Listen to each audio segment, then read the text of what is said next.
మాతృభూమి కోసం పరాయి పాలన నుండి విముక్తి కలిగించాలనే ఉన్నత లక్ష్యంతో ఆఖరి నిమిషం వరకు తుది రక్తపు బొట్టును చిందించిన ఘనుడు నేతాజీ సుభాష్ చంద్రబోస్. దేశం కోసం జన్మించి, దేశం కోసం జీవించి, దేశం కోసం మరణించిన ఈ మహనీయుడు కోట్లాది మంది హృదయాల్లో దేశభక్తిని ప్రేరేపించిన జై హింద్ అనే స్వాతంత్ర మంత్ర నినాదాన్ని సృష్టించి భారతీయుల్లో రణస్ఫూర్తిని రగిలించాడు మన నేతాజీ. దేశభక్తి గల వీరుడు, స్వాతంత్ర సమరయోధుడు, ఆదర్శనీయుడు, స్ఫూర్తిదాయకుడు మన నేతాజీ మహానాయకుడు.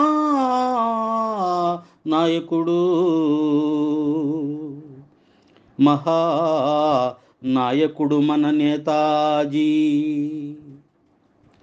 గాంధీజీ అహింసా సత్యాగ్రహాలు ఆయుధాలుగా స్వాతంత్ర సముపార్జన గావించాలని భావిస్తే, నేతాజీ మీ రక్తాన్నివ్వండి, మీకు స్వతంత్రాన్నిస్తా అని నినదించాడు. Gandhiji is father of nation, no doubt about it. But Netaji is god father of nation. Netaji is god father of nation, believe it. భారతదేశానికి స్వాతంత్రం వచ్చే వరకు ఒక తాత్కాలిక ప్రభుత్వం అవసరమని, ఈ తాత్కాలిక ప్రభుత్వం ఆధారంగా చేసుకొని ఆంగ్లేయులతో పోరాటం సాగించాలని జపాన్ ప్రభుత్వం అందించిన సైనిక ఆర్థిక దౌత్య సహకారంతో ఆజాద్ హింద్ ప్రభుత్వాన్ని సింగపూర్లో స్థాపించి తను ప్రధానమంత్రిగా జనం ఎదుట ప్రమాణం చేశాడు నేతాజీ. ఆజాద్ హింద్ ఫౌజ్ దళపతి నేతాజీ, అఖండ భరత జాతి గన్న మరో శివాజీ. 1943 డిసెంబర్లో నేతాజీ అండమాన్ నికోబార్ దీవులు జయించాడు. తర్వాత కోహిమా, కాలాంగ్ మొదలైన ప్రదేశాలు చేజిక్కించుకున్నాడు. దాంతో ఆయన పేరు తలిస్తేనే, ఆయన పేరు వింటేనే బ్రిటిష్ పాలకులకు వెన్నులో వణుకు పుట్టింది.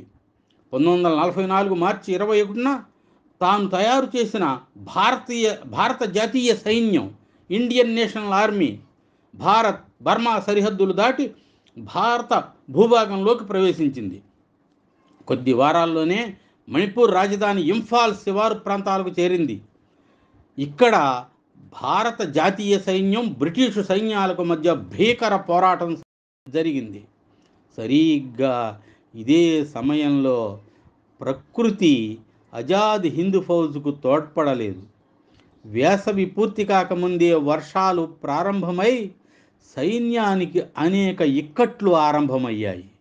బ్రిటిషు సైన్యానికి దన్నుగా వాయుసేన రంగంలోకి దిగింది. బోస్కు సహాయం చేసిన జర్మనీ, జపాన్ రెండవ ప్రపంచ యుద్ధంలో ఓడిపోయాయి. జపాన్ నగరాలైన హిరోషిమా, నాగసాకీలు అమెరికా అణ్వస్త్ర దాడిలో భస్మీపటలం అయ్యాయి. దాంతో జపాన్ నుండి సహాయం ఆగిపోయింది. ఆజాద్ హింద్ ఫౌజ్కు జపాన్ వారి నుండి ఏదో రకమైన సహాయం పొందేటట్లు వారితో మాట్లాడేందుకు నేతాజీ శత్రువుల కంట పడకుండా బర్మా నుండి కాలినడకన ప్రయాణం చేసి సింగపూర్ చేరుకున్నాడు. బర్మా నుండి కాలినడకన ప్రయాణం చేసి సింగపూర్ చేరుకున్నాడు. సాహో దేశభక్తుడా సాహో. అక్కడి నుండి 1945 సంవత్సరం ఆగస్టు 18వ తేదీన ఫార్మోజా దీవిలోని తైపే విమానాశ్రయం నుండి టోక్యో వెళ్లేందుకు విమానంలో బయలుదేరాడు నేతాజీ. ఆ విమానం బయలుదేరిన కొద్దిసేపటికే కూలిపోగా గాయాలతో నేతాజీ ఒక జపాన్ ఆసుపత్రిలో మరణించినట్లు జపాన్ వార్తా సంస్థ ప్రకటించింది. ఇటీవల సుభాష్ చంద్రబోస్ మేనల్లుడు ఆశీష్ రే కూడా 11 వేర్వేరు దర్యాప్తులు క్రోడీకరించి బోస్ మరణాన్ని 1945 ఆగస్టు 18వ తేదీగానే ధృవీకరించాడు. కానీ భారత ప్రభుత్వం ఇప్పటికీ ఆయన మరణాన్ని ధృవీకరించలేదు. 1992లో నేతాజీకి మరణానంతరం భారతరత్న ప్రదానం చేస్తూ భారత ప్రభుత్వం ఇచ్చిన నోటిఫికేషన్ను సుప్రీంకోర్టు క్యాన్సిల్ చేసింది. ఆయన మరణించినట్లు ప్రభుత్వం నిరూపించలేకపోయినందున సుప్రీంకోర్టు ఆ నోటిఫికేషన్ను రద్దు చేసింది.